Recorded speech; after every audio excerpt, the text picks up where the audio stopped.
In case number 8, extra, read all about it. We learn about retired Nike executive Eric Hagerman.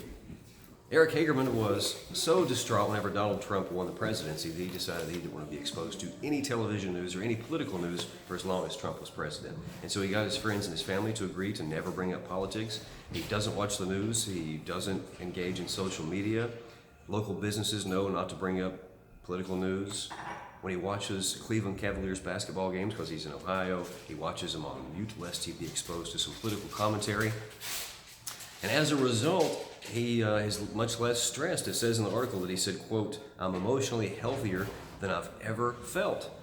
However, he did also feel a little bit guilty about possibly neglecting the obligations of being a citizen of a democracy. But after reflection, he argued that being a consumer of news, or being a news consumer, does little to enhance society, and that he could make a genuinely worthwhile civic contribution by other means. American democracy and any democracy could survive the withdrawal of a single citizen. And so whether Hagerman jumps back in, becomes politically active and politically informed, America will keep on the same trajectory that it would have otherwise. However, you might ask yourself, what if everyone were to take this approach? Such would be the Kantian way to analyze this case. Kant, of course, had two formulations of his categorical imperative, the first of which said that we should always treat persons with respect and never as mere tools, and the second formulation of which was the universalizability test. That just means that anytime you're tempted to do something, you should ask yourself, what if everyone were always to do this in similar circumstances? So, for example, if you're tempted to steal something, you might ask yourself, what if people always stole when it was to their advantage? What would be the implication? And one implication would be that whatever you stole, someone would then steal from you. The economy would also break down. There'd be far fewer things to steal, but those implications would undermine the intent that you have, the advantage that you're seeking, and therefore it's irrational and unethical according to Kantian ethics. Similarly, if you were considering lying, you have to ask yourself, what if people always lied when it was to their advantage? Well, an implication that would occur if people always lied when it was to their advantage is that the social convention of trust would break down, and therefore when you attempted to lie to gain some advantage, no one would believe you. Therefore, it's irrational as a lie since you can't universalize it, and therefore it's unethical.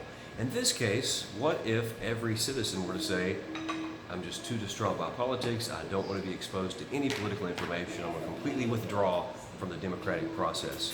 Well, an implication would probably be that a despotic monarch would come to power and take away our rights and our freedoms, and probably the rights and the freedoms that Mr. Hagerman is enjoying and exercising as he withdraws from the democratic process.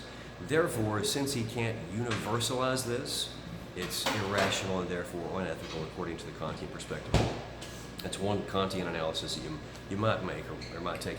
However, this doesn't mean that you would have to become fully immersed in political news, especially since it's the case that most of us have very little power when it comes to political goings-on, whether the president is impeached or whether assault weapons are banned or whether new environmental regulations are weakened or strengthened. Most of us can't directly impact those events and those policies. We can have some influence when it comes to time to vote, and so perhaps we have some obligation to inform ourselves well enough to vote for candidates that represent our values and the positions that we deem objectively most just, but that doesn't mean we have to remain constantly informed, constantly engaged in social media bickering and political arguments. Doesn't mean we have to watch our favorite news channel and become all riled up. Just turn on the TV or go on social media. You're going to find lots of people who are very eager to make you very frustrated and to make you angry, to make you scared. Maybe that's because news stations earn their income based on their viewership, and the more scared and irritated viewers are, the more likely they are to tune in and continue watching, and therefore the television stations can charge more for advertising rates. Social media companies also charge for eyeballs, for views, for exposure to ads and whatnot. And so if people are engaged in an online debate and they continue to check and get alerts on their phone, and is there something else that someone on Twitter said or Facebook said, we need to go back in, Well, if you do that, they can charge advertisers additional money. Every view, in some cases, every click, that's additional revenue.